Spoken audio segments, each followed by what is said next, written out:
Content warnings for this video game are listed in the podcast description.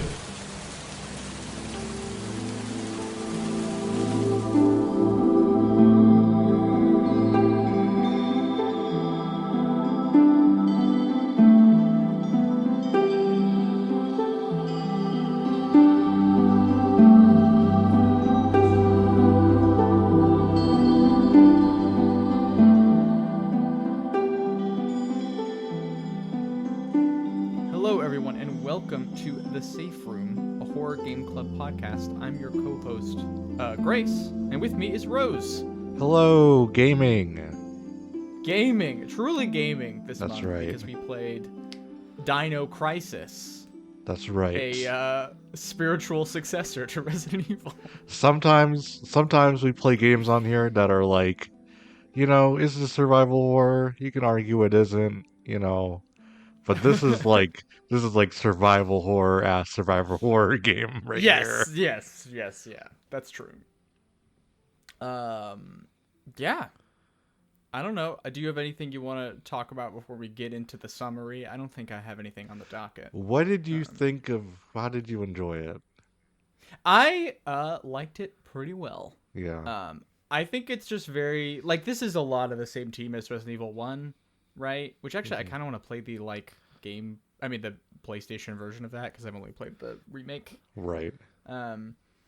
But I think it's just like people who are good at this kind of thing doing the thing. Doing the thing. They did it. And so it's just like it's pretty good. I felt a little bit out of sync with like how opaque some of the puzzle design could be. I really leaned on a guide for some portions of this, and I wish I had been a little bit more like, oh, I should take notes and like I should like I followed a guide religiously for this game. Yeah. And I think it's like it's a game that especially if you want to get the good ending, you have to do that. Yeah. But yeah, no, it's one of these games. Excited to dive into it. Yeah, it's it's very much what if we did Resident Evil, but it was Jurassic Park instead of George Romero, or whatever other comparison you'd like to lay at Resident Evil's feet. Right. The fuck. Okay, sorry. I'm looking at the summary now. I guess I'll read it and I can add commentary as we go. Yeah. Because, also, this game takes place. Okay, yeah. Anyway, in 2009. Yeah. Which I did not. I don't know if that's like mentioned in the game itself. It might probably be. is. It might be in the. It might be because there's that computer thing. Yeah. Yeah. The terminal opening. Yeah. Yeah. Which is sick, by the way. Pretty sick. Anyway, the Secret Operation Raid Team, aka SWORD. It's like what are the Get Smart agencies? It's like chaos and order or something. It's anyway. Sends an agent Tom to investigate a secret facility on Ibis Island. He learns that Dr. Edward Kirk, a world-renowned scientist who was reported dead 3 years ago, is leading a secret weapons project within the facility. SWORD sends 4 agents, Regina, Gale, Rick, and Cooper, to acquire Kirk and return him to custody. For the record, you play as Regina. The team arrives on the island under cover of darkness, dropping in via parachute. Cooper's is blown off course, and lands in the jungle away from the others. Lost in the dark, he is chased by a Tyrannosaurus Rex and eaten. The 3 other agents, when aware of his death, proceed with the mission. Once inside the base, the agents discover the eviscerated and partially devoured corpses of security personnel and scientists. After splitting up to restore power for the facility, Gale goes missing. While searching for him, Regina is confronted by a velociraptor. That's a great sequence, by the way. I think all the we were talking a little bit off mic about how the jump scares and stuff are not scary, but everything in this game is very well paced. Yeah. I think. We'll talk about that in a little bit. Reuniting with Rick. The sentence "confronted by a velociraptor" is really funny to me. It's like, hey, did you turn in your paperwork? Hey, can we talk for a second? Noticing you haven't been doing as many dishes lately, and I want to know if something's up. Reuniting with Rick, the two determine it was the dinosaurs that caused the bloodbath at the base. Although their mission to recover Dr. Kirk still stands, it is now more important to signal for rescue. Regina sets out to activate the main antenna to contact their airlift. On the way, she's attacked by another velociraptor and is rescued by Gale, who then leaves to continue searching for Dr. Kirk. I think this will get into this, but the main Gale is like a super straightforward like army man, and Rick is like, I think we should care about our lives, and Gale's like, I think we should not care about our lives. Yeah, and that's like the primary tension. After restoring communications, Regina heads back to the control room, and they receive a signal on their communicators. Believing it might be Cooper or Tom in trouble, Rick wants to investigate. Gale shoots down the idea, wanting to follow up on a closed-circuit television sighting that may have been Kirk. The player must choose which course of action to follow. So, yeah, this is like a continual thing throughout the game, is that you can do either one of their things, and you can get different endings depending on what you do in the last question. If the player follows Gale, they go after an unknown man but end up losing him. Rick then tells Regina that Tom's dead. If the players follow Rick, they come across Tom, badly injured and near death. Rick takes him to the medical room. However, a velociraptor attacks them, but Tom sacrifices himself to kill it and save Rick. Later, Regina and the team manage to locate Kirk and apprehend him. As they are preparing to leave via helicopter, the T-Rex returns and destroys the helicopter, forcing them to flee back into the base where Kirk manages to escape. Regina and Rick flee into the facility and locate keys to a watercraft, but find a vortex in the way of getting to it. Rick speculates this is the space-time distortion that brought the dinosaurs back. This is also kind of clear at this point that Dr. Kirk is working on like kind of a, fusion, like alternative energy thing. The third eye. A third energy. Yeah. I don't know what the other two energies are in this case. Is it like coal and gas, or like what's... Anyway. Eating in posting. That's right. Man, do you really get energy from posting? Because I do not. It depends. It depends on the post. Sometimes the post hits and you're like, damn, I'm energized. Yeah, yes. Okay, that's true. That's fair. So Rick and Regina split up to find an alternate route off the island, and Regina ends up being held at gunpoint by Dr. Kirk. He is about to kill her when the gun is shot out of his hand by Gale, and they arrest him again. Kirk reveals that the dinosaurs brought to their time by an experiment he was running using his third energy technology. A rift in space was created, and a pocket of the island from their time was exchanged with the same from the past, bringing dinosaurs back into their time. No herbivores, though, weirdly. It's all carnivores on this on this little island. Kirk then tells them that if the reactors are set to overload, the energy coming from them and the vortex should cancel each other out if they come into contact. After Regina gets a stabilizer, an initializer, and uses them to overload the reactors, one of the questions like, how do you get them? Like, Rick's like, we should build them, and Gale's like, no, we should just pick them up and fight dinosaurs along the way, and you decide what to do. And uses them to overload the reactors. The energy shakes the base, causing a vent to fall on Gale, allowing Kirk to get free yet again. The team is heads towards the waterway to escape the blast, but Gale says they still need to capture the Doctor.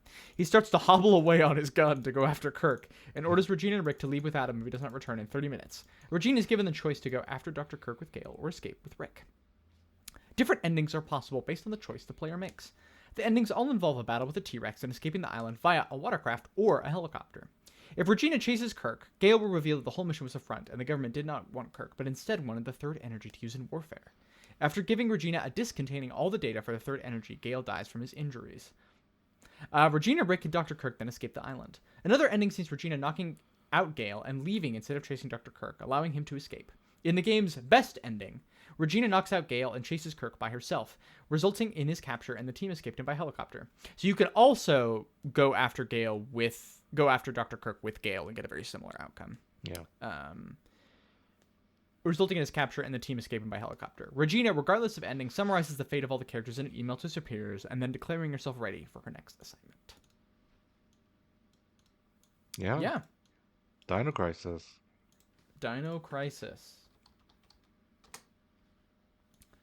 It's a game about velociraptors. What are the other guys? There's a T-Rex, and there's pterodactyls, and there's raptors, and there's one other guy. but I don't remember what they are because they were dinosaurs that I did not recognize. Yeah. I don't know. I don't know my I don't know either. dinosaurs. Yeah, I used to. Yeah. But The thing that struck me about this game, Mhm. is how many puzzles there are. Yeah, Like, it's very puzzle heavy. it's like you unlock doors and it's a puzzle. It's like a word puzzle. Um, there's just so much puzzle solving in this one. It's wild. Yeah. Yeah, I read. I'm looking at this article. I read an article from Kibibi at Kibibi, the she-eating gaming game eating she monster.com. I'll say that one more time for the record because I definitely stumbled over that. Kimimi, Kimimi, the game eating she monster.com. And she does like retro reviews. And one's about Dino Crisis, and in that she talks about how apparently the premise of Dino Crisis came from like one of the devs being really interested in like alternate energy and Yeah. stuff, and then it was like after that someone was like, hey, we have to put like we have to put something in this that is going to get people to buy it. Yeah. And so that's where the dinos come from. And you can kind of feel that it's like the dinos are like not super important to the plot. To the actual plot, yeah. Yeah. Like They're there's just like there. there's like diaries and stuff from Dr. Kirk that's like, this will technically, uh constitute as clean energy even though it's not actually clean energy, Right, yeah. and stuff like that. Because it's all about developing alternate energy stuff. Hmm. And then the Hmm. dinosaurs are just kind of just a side effect of that. Yeah. Um yeah, cuz it's like it's some like pseudoscience nonsense about like you take energy from an electron in the past and then it brings it to the future, through the equivalent exchange or like whatever. Um Yeah. so yeah.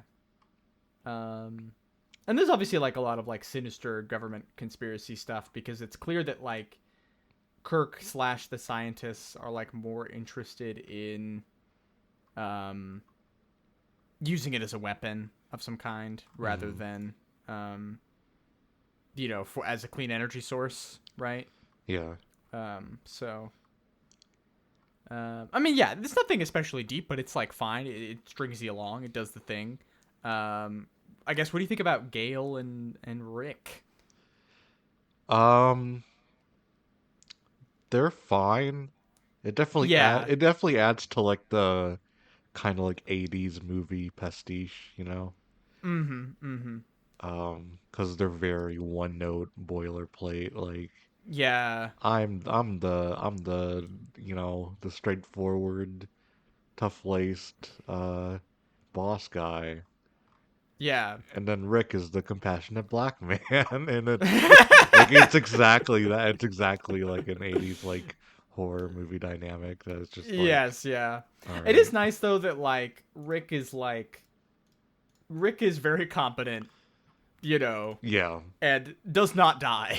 does not die. Right? So, Gets other people yeah. killed though, Yeah, unfortunately. yeah. That that saving your comrades thing did not pan out for him, unfortunately. No, it did not. Well, one of it's not not anyone's fault, I suppose. Uh he just got blown off course and got eaten by a T-Rex. Yeah. It's also and it's also really explicitly drawing on Jurassic Park.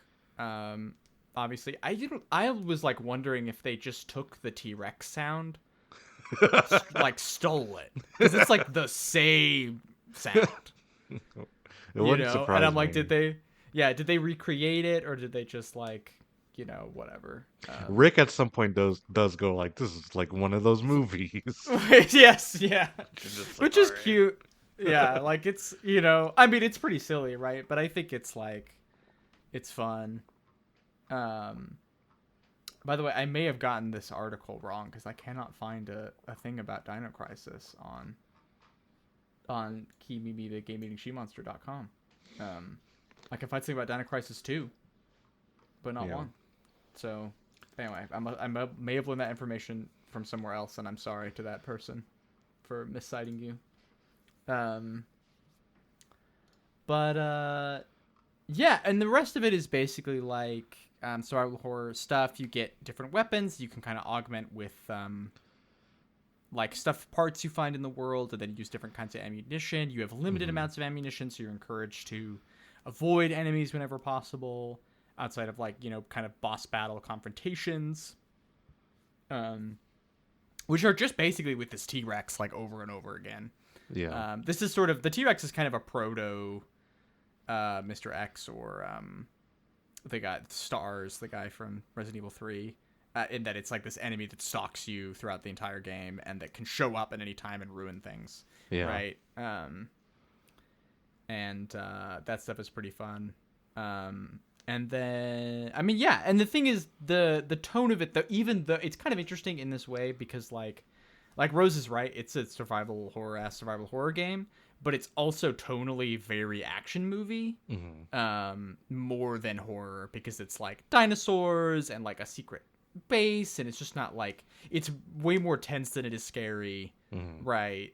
You know, although I'm also not really a jump scare person, so maybe, you know, maybe someone would get more out of that element of it, but yeah, that's sort of the broad stuff that's happening. Yeah. Game-wise. Talking about weapons and equipment and stuff, I detest the pause menu in this game so much. It's the fact that I don't think there was a troll scheme that let you, I mean, because I was playing with a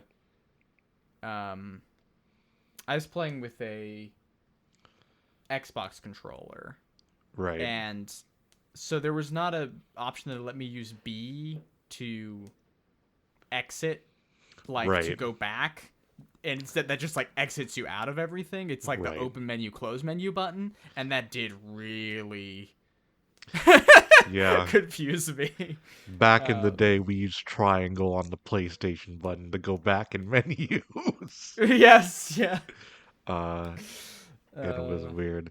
The moment I opened the pause menu in this game, I'm like, whoa, what is this? Yeah, when it's also just like, there's so much empty space that doesn't do anything, and then it's just like map, mix, item, inventory, you know. Just so there's way too much information at once. It feels like. Well, it's like in most games you would have, like, you would click on an item in your inventory, and then there would be the mix option. Yeah. Right?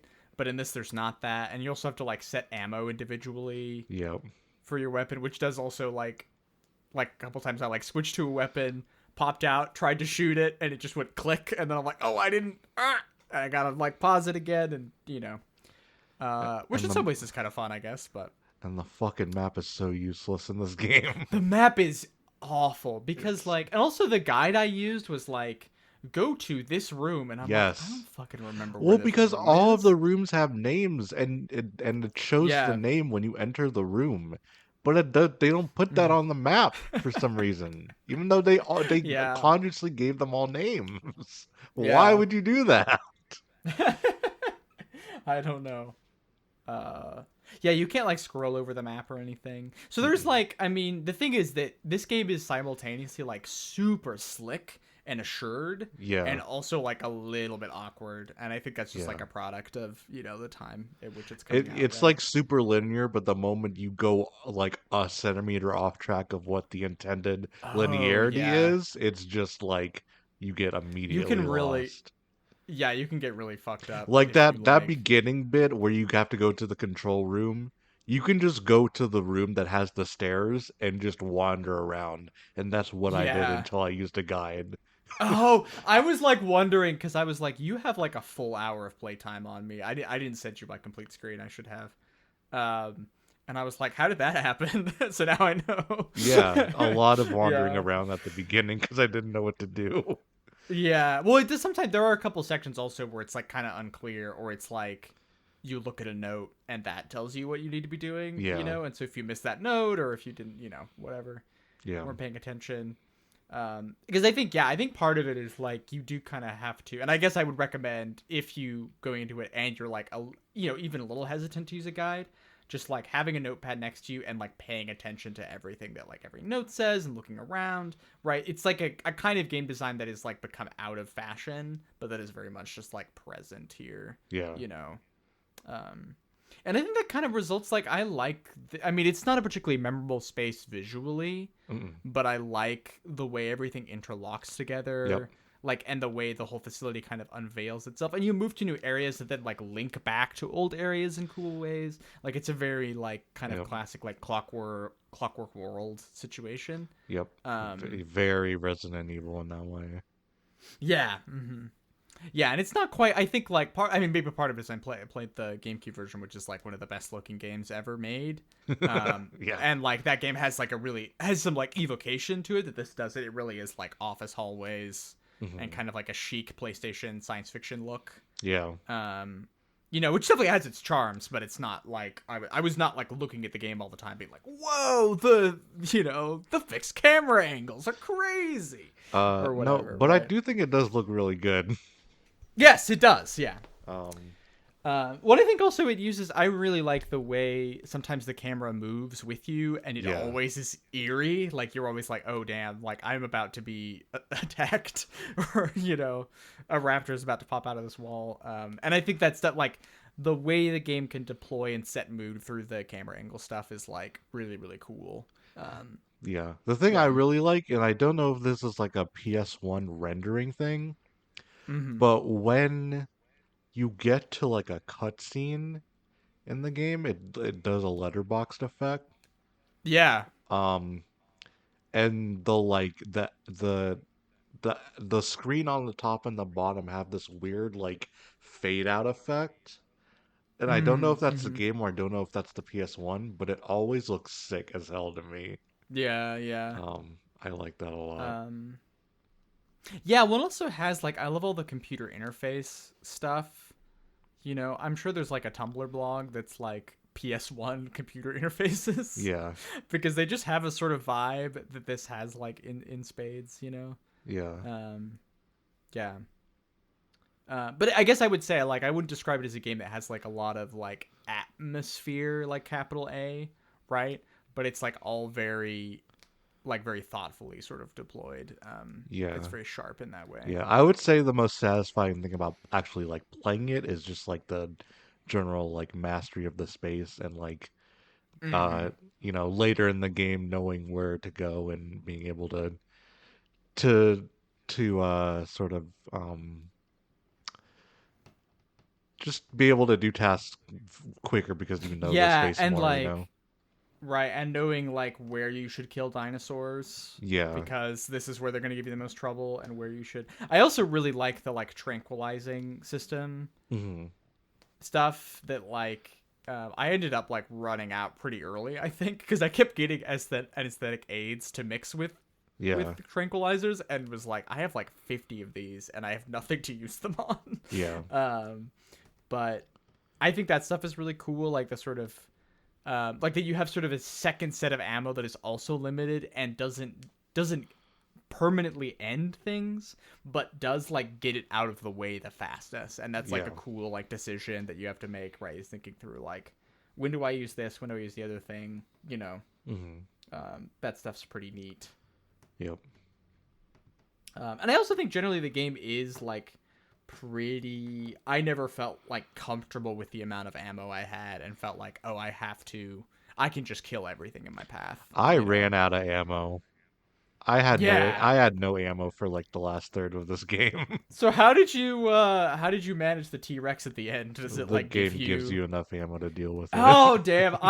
That's the thing is I like had saved up my grenade ammo because I was like, at some point I'm gonna have a boss fight with this T-Rex and I'm gonna need that shit, and I could have used it that whole time. And I guess I was playing on easy mode, so that could have been another thing. Oh, that's true. Yeah, I did play on normal. But at the end, Rick was like, Regina, take this. And he gave me 6 grenades. Well, that's all you need. You just got to keep firing at the guy. Yeah, he didn't say that to me, which is maybe just because I had ammo. Right. Yeah, Yeah.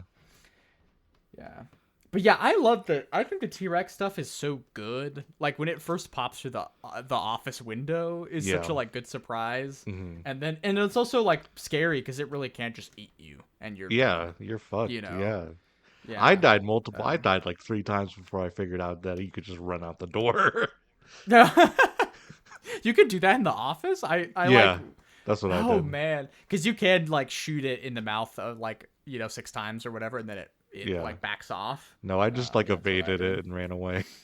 Yeah. Cool. Cool, Um, cool.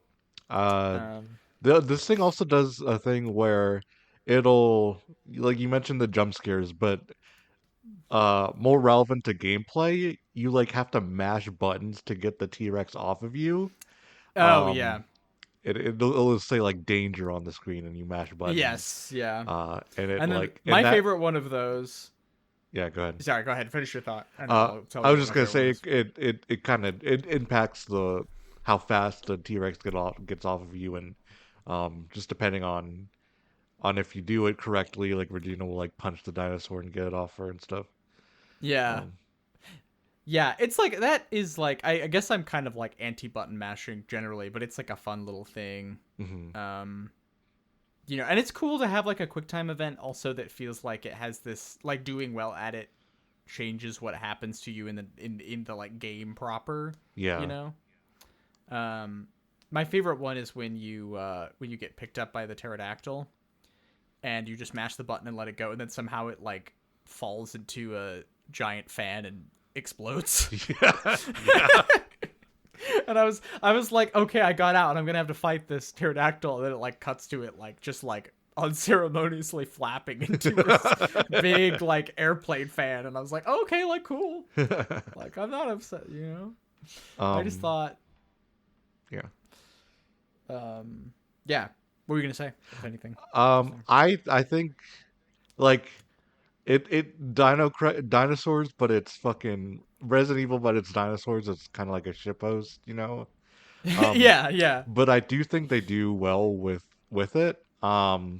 Mainly just because like in Resident Evil, you get got by a zombie, you shake it off, and like you continue on. This Right. game, they fucking make you watch Regina ragdoll for like a good 3 seconds before you're able to do anything.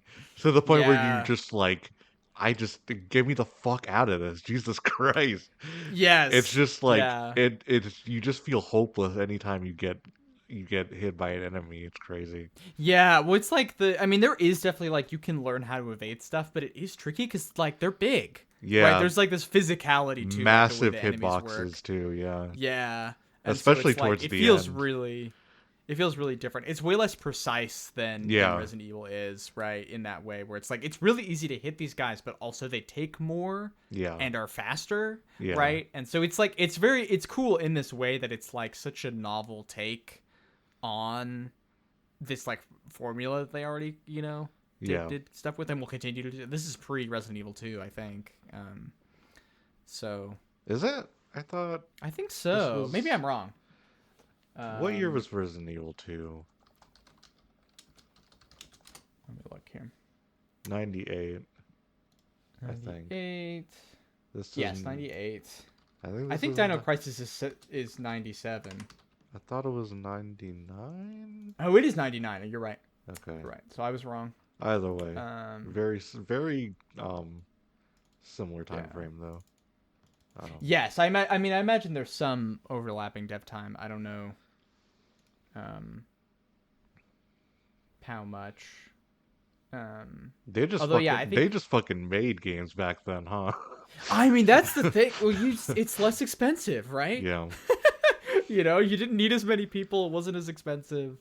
You could just make. It is like wild that it's like. Yeah, because it is like it's like Resident Evil 1, Resident Evil 2, Dino Crisis, Resident Evil 3, Dino Crisis 2 in like 5 years or something like that. Wild. Yeah.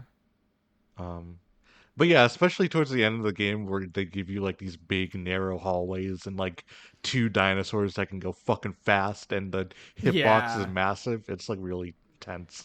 Yeah, well, and the fact that like you really do have limited amounts of ammo, right? And Yeah. also like you might have like an okay amount of ammo, and that might not mean that you can kill the guy. Yeah. Like they do take a lot of hits, and also like generally, unless you're using like a shotgun, they can shake stuff off Hmm. easier, and so it's like you have to you have to think about moving around them and stuff. Like it's just like it's very sort of considered, I think, in this Yeah. way, and you're constantly making these like tense decisions. It's really thrilling, and I think all that stuff adds up very well. Yeah. I also Um, do like the way that you take damage and you start like limping and stuff. And it also this game has a system where you bleed it. So like you yeah. can get grabbed by a dinosaur and you see Regina bleeding and there's like an item that'll stop the bleeding but not heal you, and I thought that was fucking neat. Yes. I thought it was cool. Yeah. Yeah. um Well, and then you could and there's stuff you can get upgraded medical kits by mixing stuff together. And there's also like a cool thing with that because have limited inventory space, and so it's like, do I carry this thing that will make an item better in the future? yeah. And yeah, and I never had like a ton of difficulty with that stuff. I did play it on a higher difficulty level than you, but it was never like, oh, I really am like screwed. But there were a couple situations where it's like, okay, Regina's limping, and like I don't know when I can get my next med kit, Yep. and I know I have to go through like a room with a couple dinosaurs, Yeah. right? Yeah, for You sure. know. Yeah, what do you think about the continues system? I love it. I Um, love it. I love it. I thought I stocked up on those fucking things. The item that just like you die and you continue mhm. on that screen if you have the item. Yes, I yeah. made sure to stock up on those because Yeah, I think it's a but really especially cool by the end of the way. game when I didn't have any bullets or anything and I'm just like limping because I didn't have a med pack either. Those things came in handy Yeah. for sure. Right, and because it just resets you and you have enough health. Yeah. Yeah. I ended up using like 3 continues by the end, but I think that's like a cool compromise between like, because the Resident Evil system is that you have a limited number of saves, Yeah. but you don't actually know how many that is, and that's part of maybe what's interesting about it, right? Yeah. Whereas like the amount of continues you have is like an axe hanging over your head from the first time you die and you see the continue screen, right? Yeah. And you're like, oh, like. And you can, to be clear, like you can't always reload your save from the past point, Yeah. right? But you might be in a situation where it's like, actually, in my last save, like I had no health, and so if I use this continue, then I'll be like in a better situation. But then I'm like spending this token that represents like something bigger. Mhm. I think that like that game wide friction with that is really elegant, and also I think is in a way that's a little bit more palatable and legible than Yeah. the tape stuff in Resident Evil. Yeah, Um, especially because they have different like difficulty options, and depending on that, they give you like items that kind of negates that a little bit. Um, yeah. but I Mhm. still think it's a really cool tension to everything. Yeah, for sure. I think even like it makes a difference having it on the screen, even though like I use 3 out of 5 continues, I think. So I didn't get close to like running out, but it was still like, and I definitely like reloaded a save at a disadvantageous position because I was like, actually, I don't want to use a continue right now, and Yeah, that creates like an interesting tension. yeah, It's something I'm surprised. I guess I don't other games I haven't really used. right. Because I don't know if I guess I don't know what the save system is like at Resident Evil 2. I really should play it. But Yeah, um, I also like the idea of a room as a safe room. yeah. You don't interact with an object in the room. It's just when you leave, the game asks you if you want to save. Which Yes, I thought yeah. was neat. One thing that's funny is that so many of those safe rooms have dead bodies in them, Yeah. which is very funny. Um, Um, but it's also like a very like kind of it's a very like here is the designer's intent for when it's okay to like take a break or something, you know. you're right. Um, Yeah. I like that aspect of it. Yeah. Well, I like also the way that knowing where those rooms are. I mean, this is in Resident Evil 1 as well, right? But knowing where those rooms are, and then like that inflects your ability to navigate the space, Mhm. and like being able to, and like this is the one thing the map is useful for, is because it's those rooms are marked with a big old S, you know. Yeah. And so it's like, oh, I can go, like, I need to go here, but I can go through this room and save. And, some of those rooms have places where you can store or pick up items, right? Yeah. Although all those are like, one and dones, which is also there's no because like in Resident Evil 1, or at least in the remake, I don't know about the original, you have just like a big box that you can put stuff in, and that box is accessible from every safe room. Yeah. But in this, it's like you might have a box that you can only put ammo in. Right. And if you put ammo in that box, it's in that box. You can't go pick it up from somewhere else, right? And also you unlock them with items you find in the world. Well, you can transfer between boxes. How? There's an option, like you tap over to the box. Oh.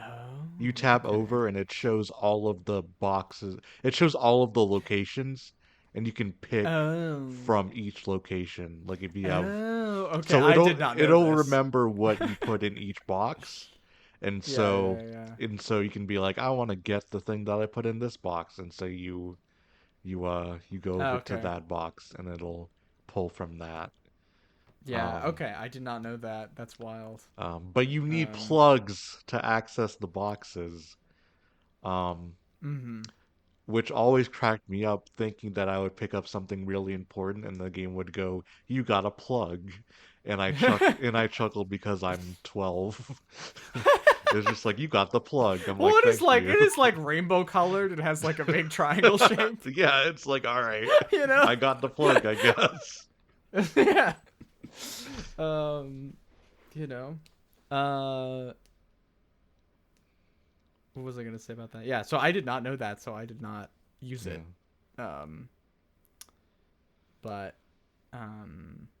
yeah, it is also. I mean, there is still sort of a system there where it's like you have to unlock each individual box with the plugs, and there's not, as far as I know, maybe there is like exactly enough plugs to unlock every box, but I don't know that that's the case. Yeah, I'm not sure.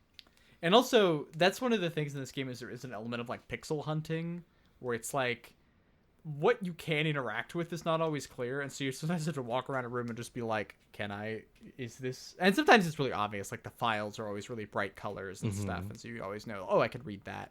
But sometimes it's like, is this computer gonna work, or is this computer gonna work, or does this computer do anything? No. Okay, if I click on this cabinet, oh, I got a plug, right? And so yeah, you know, there is that kind of like I think in Resident Evil in the remake, it's like everything you can pick up like shines or has some sort of audio, visual quality to it that makes it clear that it's like you can pick this up, right? And that's not the case in this at all. Nope. And therefore, sometimes it's easy to miss stuff for that reason. Yeah.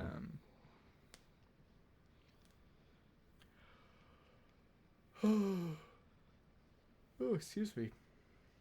Yeah. Sorry, I'm watching an LP right now. The way that if you get like bitten by a dinosaur, it just cuts to a different camera angle as you just have to watch. Yeah, and it's also kind of like, I mean, yeah, there is a little bit of like, because the dinosaur will just like bite on your arm and then toss her around, and it's sort of like, yeah, there is like kind of like aspects to. Yeah. And then also there's the like little cutscenes where you watch the dinosaur or dinosaurs like just like crawling around the body and like getting down to feast, and you're like, ooh. Yeah. Yeah. And I really like towards the second half of the game, there are rooms where dinosaurs will just follow you. And so you'll walk in, take a few steps, and then you just hear the dinosaur, and it cuts to the dinosaur entering the room. Yes, yeah. And you're like, I don't know how you got here, but okay. Yeah. I don't know how you opened the door, but right, it's like I guess you're here. Yeah. I guess it's unclear, some of the like metal shifting doors, are those like motion detected doors, or do you have to like press a button or like, I don't know. Because of course in Jurassic Park we get the thing with the raptor like turning the door handle, right? Yeah. So you don't get that here, but I guess that's implicit in some way. Man, never before have we played a game where you have to solve multiple puzzles, keep track of key cards, imprint fingerprints and codes, and the fingerprint shit is great. It's great. I love it. It's so cool. Because especially like the moment towards the end where you just steal Dr. Kirk's identity and you're like, I'm unstoppable. Yes, yeah, it's really cool. Yeah. Well, I also love that first one where it's like, I mean, I figured it out or like read the guide ahead of time, but like you can like call the doctor's cell number is how you figure out like who to take the fingerprints from. Yeah. And you just like walk next to the body and his phone is ringing and you're like, oh, that's the doctor who I can use to get into this part of the facility or whatever. Yeah. Like that sort of like interlocking bureaucracy machinery stuff. Yep. That's like working still, even though all these people are just fucking dead. Right. That's like classic. This kind of shit. And it's really cool. The fucking I'd also say, the fucking journals that explain like the disk system yes, are so fucking funny. Yeah, there's a lot of like people just writing down like how exactly everything operates, and it's the funniest thing is when they're like, "There's been people who are like stealing ID cards. So you have to watch out for that." And then you're like, "Oh, now I know how to steal ID cards." Yep. You know. Yeah, or it's just like, hey, the new guys don't know how our disk system works. They're having problems matching the letters and figuring out what the word is. Yeah. It's funny. Absolutely.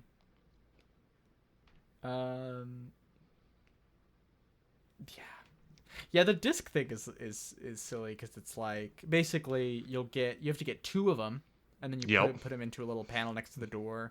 And then you have to solve a puzzle. Yeah. Yeah, and it's like a little word puzzle where there'll be like a bunch of letters on the top, and then the second box shows you what you need to exclude. And sometimes that's literally just like every letter that is not relevant, right? Mm-hmm. And then later it's like every column or every, it gets a little more abstract as you go more into the game. But I like the idea of like, so you're going to work and you pick up your ID card and you swap it at the door, and then the door makes you do a fucking wordle before you can enter. And you're just like, God damn it, they changed them again this week. Fuck. Yeah. I can't just write pants. It's like whatever other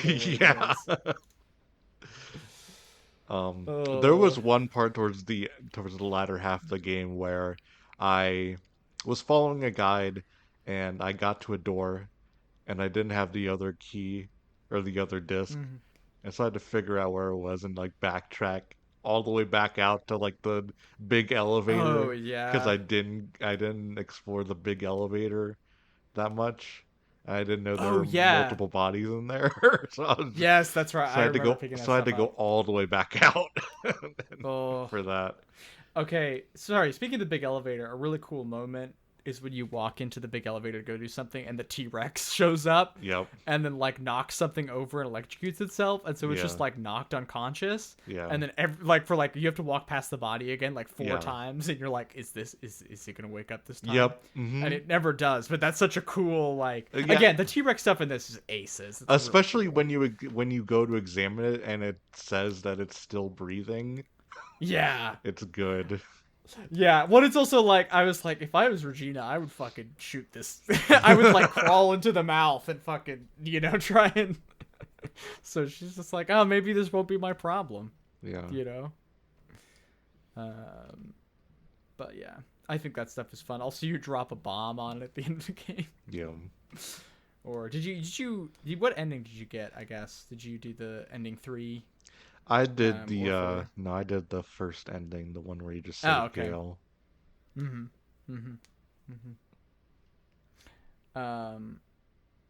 think it's cool that the revelation that Gale has is that they just want the third energy project. Yeah. Like that you don't get that unless you do that ending is really cool. Mm-hmm. There was something menacing where it's like when you go in my ending, because I did the third ending where you rescue Gale and exit with everybody. And get Dr. Kirk. And then at the end, it's like, Regina's like, yeah, Dr. Kirk is still working on a top secret project. And it's like, oh, like, this is a good ending? Yeah, that's right. Being tools of the state, That's the good ending. Yeah.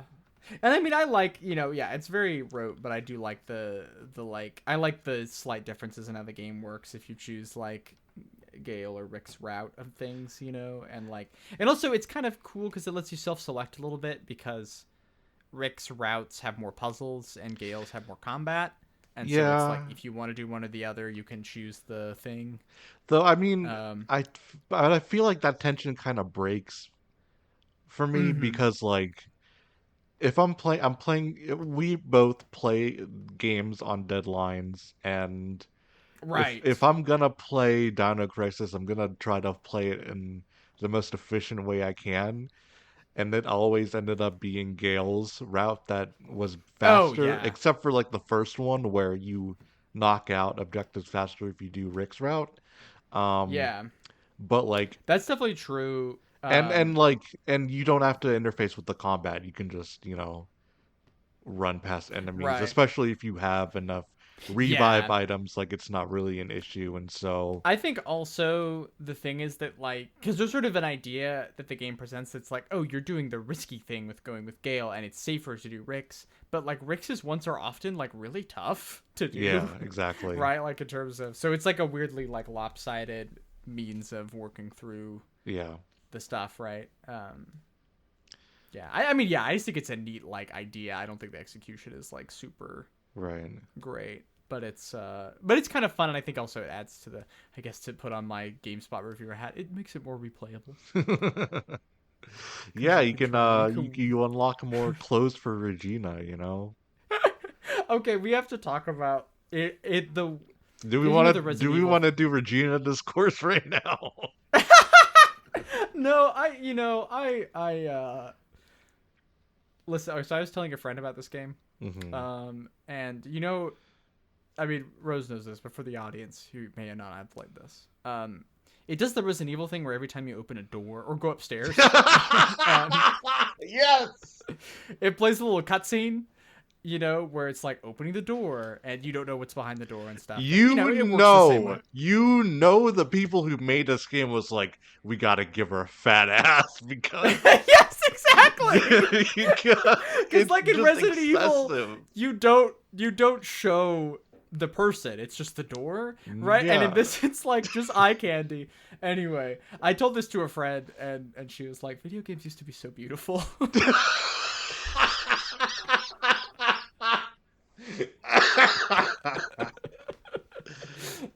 And yeah, it's funny. It's kind of hard to get ridiculous. worked up to being offended by it because it's like it's just so silly. Yeah, it's just so funny that you like, all right, I survived the island, and we've made it out by the skin of our teeth, but we made it. And then the game's like, yo, you want to have her wear shorts though? It's just like, I guess. Uh, yeah. Oh boy. They really should do like the Resident Evil games have man candy outfits? Like where's my Chris Redfield leather daddy, thing? Yeah, I feel like you got to cut it both ways, yeah, you know? But yeah, I mean Regina's like fine. She's just like a strong female protagonist TM with fat ass TM. uh, yeah. The um, lone woman among all the men yeah. caricature. And you yeah, know. she can hold her own. She doesn't take any shit, and she's very competent and self-assured and has no character. Like, there's not a lot to her, right? But that's true of everyone else, right? It's not like, There's a lot she's of not like singled there's a out in lot that of way. like Scully energy going on with her, you know. Yeah. Mm-hmm. Um, Among all the rampant testosterone, or whatever. Yeah. Whatever people were saying in the 90s Although about there men. is like, yeah. The thing is that like Rick is like the kind of like effeminate Yeah. one, I guess, between like which like is also has some weird stuff going on. But that's like part of the dynamic, I guess, Yeah. is that he's like in a weird way, like Regina's like the one who can like understand men in a way that Rick Yeah. can't, right? And I don't know. Yeah, it's just like, it's the two dudes butting heads, and then Regina's kind of like the Yeah. peacekeeper of the three. Right. Yeah. And then Cooper just eats shit immediately. Yes. Yeah. Well, someone's got to die. It's the red shirt Yeah. thing. You got to know the stakes are for real. And I also think the way, like, I do think the because like in Resident Evil 1, there are other people in the mansion, Hmm. but they're not constant presences, and they disappear for most of the game in a lot of ways, right? Whereas in this, you're like constantly checking in with other people, and they're Yeah, always doing something, and right. sometimes that stuff has like relevance to what you're doing, right? You do feel like a little bit more like a unit in this than in RE, Yeah, which is I think by design. Or again, it's more the action movie feel as opposed to the horror feel, right? yeah, Um, yeah. I definitely got more like Metal Gear vibes from this oh yeah, the than rotating anything weapons and else. stuff too. Yeah, for Yeah, it sure. definitely has a bit of the Metal Gear Solid Yeah, especially when you go kind of into the energy. control room at the beginning and it's just like Mm-hmm. all the blue screens and stuff. Very Metal Gear to me. Yes. Yeah. Yeah. Yeah. Well, Metal Gear looks so good. Yeah. Yeah. Here's the thing: Um, PS1 games look great. yeah. It's really that was the peak, I think, of video game aesthetics in a real way. Also, Um, also, Gale just looks like Bato from Ghost in the Shell. oh yeah, he kind of does, doesn't he? Yeah. Yeah. Yeah, it definitely also has a little bit of like that sort of DNA in terms of like sci-fi aesthetic Hmm. stuff.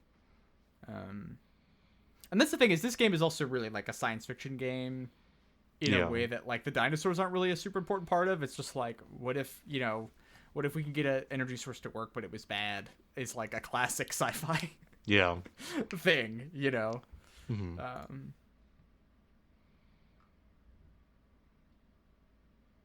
um, yeah, I don't know if I've got anything else I want to address. I feel like we've covered most of the stuff in the game. Oh, I guess one thing I would like to say is I think if you're the kind of person, I know we have a few people who listen to this podcast in part because like they are interested in horror games but are too baby to play them, and I don't mean that in a derisive way, but just like sometimes you get scared, and that's cool. This might be a good one to play just because I do not think it's very scary, and maybe your mileage might vary because whatever, but it's way more actiony and it has all the stuff that you Yeah. would like from a game of this kind. Yeah.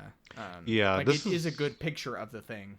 This is definitely like the most mechanically interesting one that we've played so far. Hmm. Um, like we played the thing and it was like interesting, but it didn't really work. And Yeah. between that, we played a bunch of Silent Hill stuff that is way more concerned about the narrative than anything else, I feel. Yeah. When all the like the game stuff is slighter and more directly thematic, I think, than this Yeah, is, right? but Yeah. this is way more concerned with the systems and creating tension within them. In Hmm. a way that's like if you want like a crash course on survival horror design, this is like a pretty good example of it, and just how they developers were thinking of how to create tension within those systems that aren't just Yeah. like jump scares and like psychological horror and stuff. Right, right, yeah. And often, like, yeah, there is still some of that DNA in there. There is, like, scary camera angles. Not a lot of canted angles, though, but just, like, there is a great sense sometimes that you're being watched, and those sorts of things I think really work. But, yeah, it's not particularly, like... See, it's very... Yeah, I think it really is, like, in the kind of Steven Spielberg-y mode in terms of, like... Jurassic Park has some horror stuff in it, but it's not really a horror movie, and that's kind of the same space that this is operating in, I think. Hmm. Um, so, yeah, I think that's all I got. We could talk. We could do questions Yeah, let's do some if you're emails. if you're ready. All Uh, right. Uh, Go ahead. First one comes from Tube.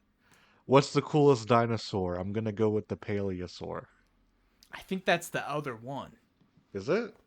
Is it? I'm gonna look this I'm up. googling dinosaurs.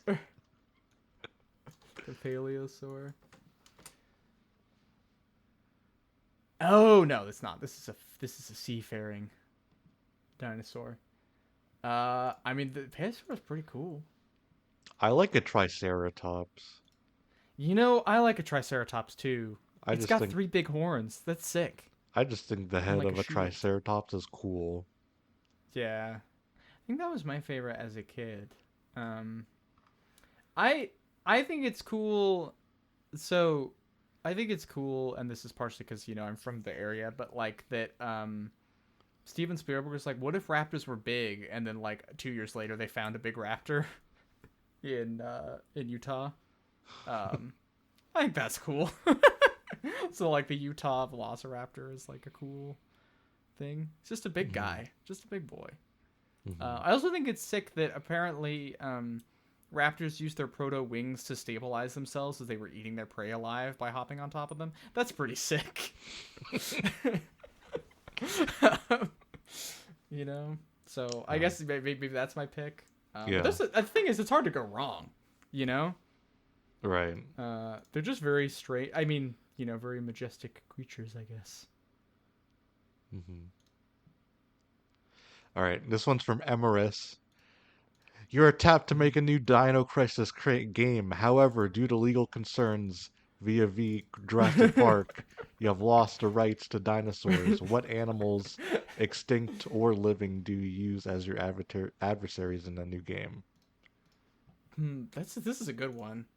I think the easy answer would be like you do like a Stone Age. I mean, not Stone Age, but like Ice Age kind of with like mammoths and saber-toothed tigers and that sort of thing. Ice Crisis. I don't know. Ice Crisis. Ice Crisis. I kind of want to do living though, because that seems interesting. I guess you could do. What was this Idris Elba movie about big game hunting where there's like a super evil lion? You could do that. Idris Elba lion movie. It might just be Beast? called Lion. It's just called Beast. Yeah. And that movie looks like dumb fun. I don't, I haven't seen it, but you could do something like that, I guess. Although obviously it's like fraught if you were to do a video game of this kind of schlocky kind about like big game hunting or something. Yeah. I think I would set it underwater, like a kind of like a Soma situation, where you're like in this lab underwater and something goes wrong, because you have more room to like create creatures, just because we don't fucking know what's at the bottom of the sea. Yeah, and you could you could do weird squids and sharks and whatever else you want to. Yeah, that's a good idea. You could do like a Deep Blue Sea kind of. Yeah. Or whatever. That's not. Is that what that movie's called? The shark movie. This is very important that I figure out. Yes, it is. Yes, yeah. Wait, what wait, I've never heard of this movie. You never heard of this movie? Samuel L. Jackson, Michael Rappaport, and LL Cool J? What the fuck? What? Okay, wait, actually, maybe, okay, I'll, hold on. What the fuck? Alright, would you be okay if we spoiled Deep Blue Sea? Go for it. I think you should watch a clip from it. Okay. I'm gonna send it to you. Alright, I have it ready. Okay. So I'll just count to 3, and then we can hit play. Okay. 1, 2, 3. Wouldn't get that close if I were you. Just a suggestion. Water's murky. Might make it. No way. No, we won't. It's 230 feet from the lagoon floor to the lagoon surface. The average human swims 2 feet per second. The average shark swims 50 feet per second. There's no way of getting into that pool. Now what we have here is your basic maintenance ladder. This leads all the way up to the surface. I love you, Skogs, I really do. Wait, why do I feel a butt coming on? But we don't know what kind of shape the surface level is in. The shaft is airlocked, but if the explosion has breached the shaft at surface level in any way, we won't have enough pressure in here to keep the wet pool stabilized. This is really video game problems. Right here. You'll bring the whole facility down. We're better off taking our chances with the sharks. Hey, you want to go swim with your little fishes, miss? You go right ahead. Me? I'm opening this door and I'm climbing out of here. The hell you are. Hey, I don't work for you anymore, okay? I don't have to take your orders. That's enough now, from all of you.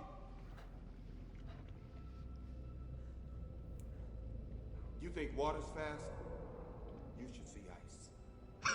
It moves like it has a mind. Like it knows it killed the world once. It got a taste for murder. When the avalanche came, it took us a week to climb out. And somewhere, we lost hope. Now, I don't know exactly when we turned on each other. I just know that 7 of us survived the slide, and only 5 made it out. Now, we took an oath that I'm breaking now. Swore that we said it was the snow that killed the other 2. But it wasn't. Nature can be lethal, but it doesn't hold a candle to man.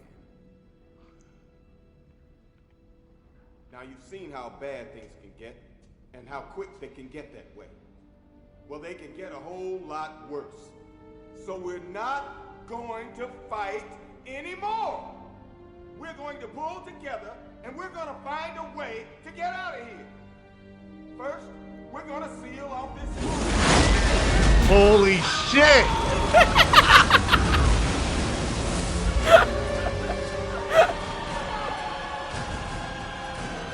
Holy fuck.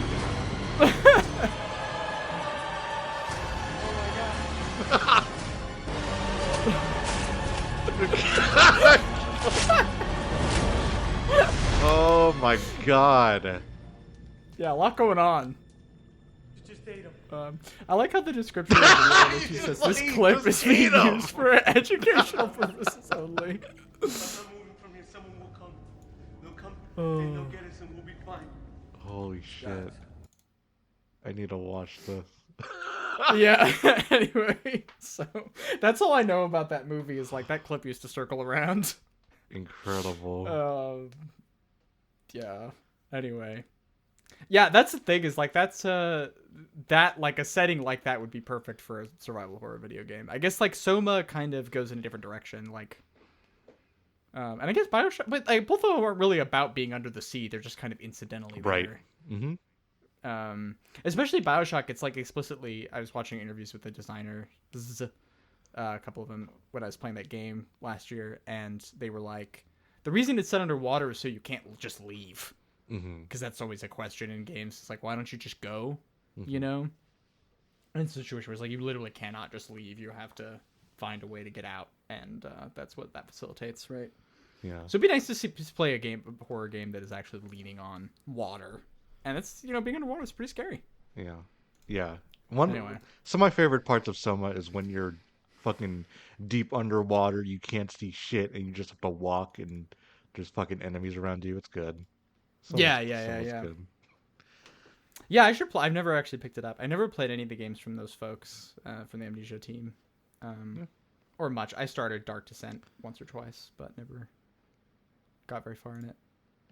And maybe, I mean, I don't know. Those are kind of the newy horror games that I would be more willing to cover. Right. I don't know if I would like them, but I'd definitely be interested in talking about them. For sure. Anyway, thanks, Emery, for your question. Sorry that we went off on a huge tangent. I think we'll put the link to that clip in the description, and you can watch it along with us if you want to. No, I'll put it in. Don't worry about it. Oh, you'll just... Okay, yeah. Well, yeah, it's true. You don't really need the visual. No. It's all... All right. Thank you, Rose. All right. We have one more from Jen. Dino Crisis is such a delightfully bizarre game. I played it for the first time a few years back, and more than its Resident Evils plus dinosaurs formula, the thing that stuck out to me the most was its focus on working your way through a scientific facility under siege. It was like the designers took the Umbrella Labs final act from every Resident Evil and turned it into the whole game. I have 2 questions. What's your favorite puzzle in the game?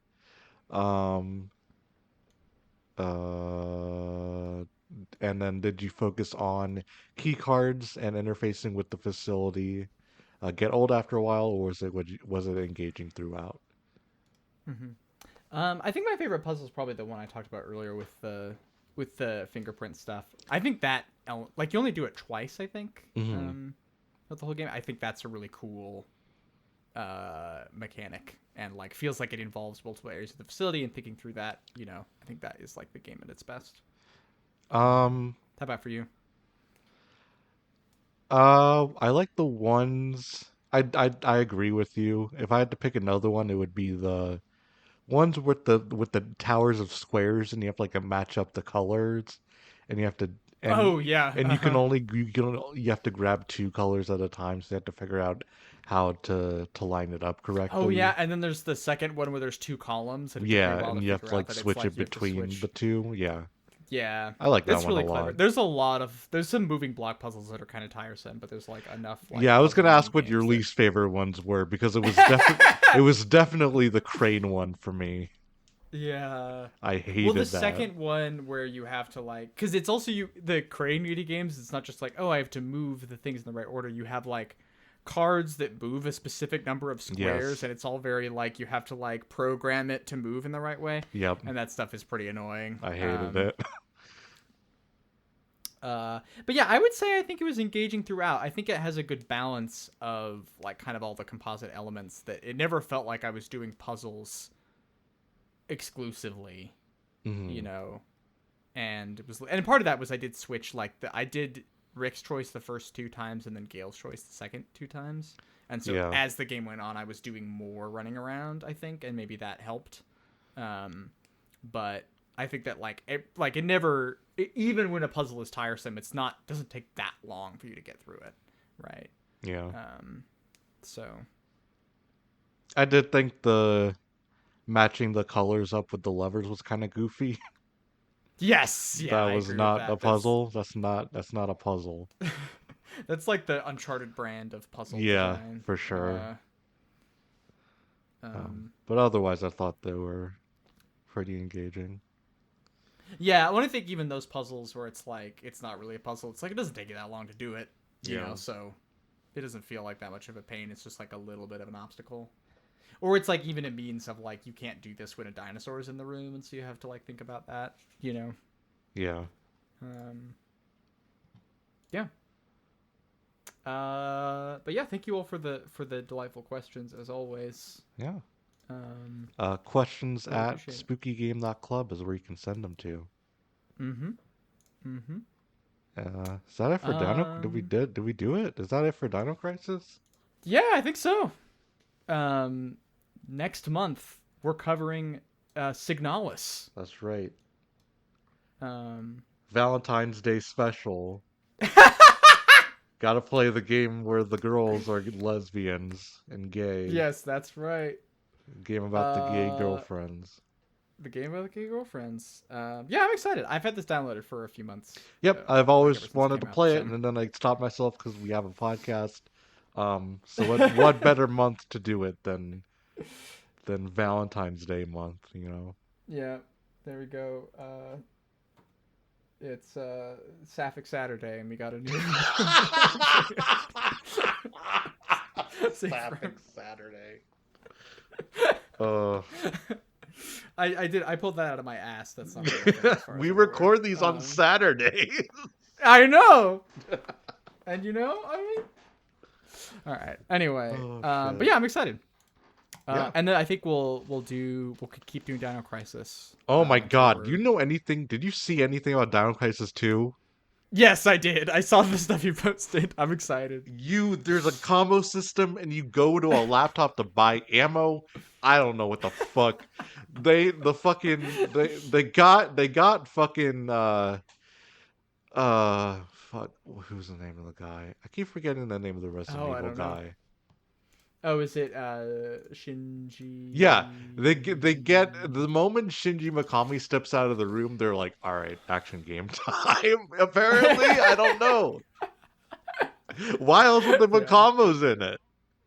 I don't know. Why else would they put the billions of ammo in it that you can buy? Yeah, should we? Oh, we could do this conversation off mic, but there's also Dino Survivor, which is like the light gun game that's in this franchise. Should we play that? Probably. I don't know. Yeah, there are it's because there's like Resident. I think it's called Dino Survivor, and I think there's Resident Survivor or something like that, and that's like the same. So it's like We the same can kind of maybe thing. see if we Anyway. can do it when we cover 2 or 3. Yeah. And kind of I think it came out around the same time as 3. Yeah. But yeah, I'm excited. What do you think about that game that people thought was Dino Crisis? That's like Pacific Rim but with dinosaurs. I don't. I don't think about it. I don't have any profound thoughts about it. Yeah, me neither. I know people were mad. Yes, people were mad. They should do. I think actually, like a remake of this game would go over very well. I guess I don't really want them to because don't really like remakes. But if you did, I'm sure you would make $1 billion. Yeah, I think so. I think more people would like it than Capcom thinks. Yeah. Because dinosaurs are pretty popular. You get Chris Pratt in there. That's just money. Chris Pratt as Dr. Kirk. I didn't watch that Jurassic Park that had like the old cast in it and the new cast in it. Yeah. Apparently it's really bad. This is what I've heard. Well, I mean, that guy's never made a good movie, I think, so. No. But I still kind of want to watch it. Yeah, I mean, you could.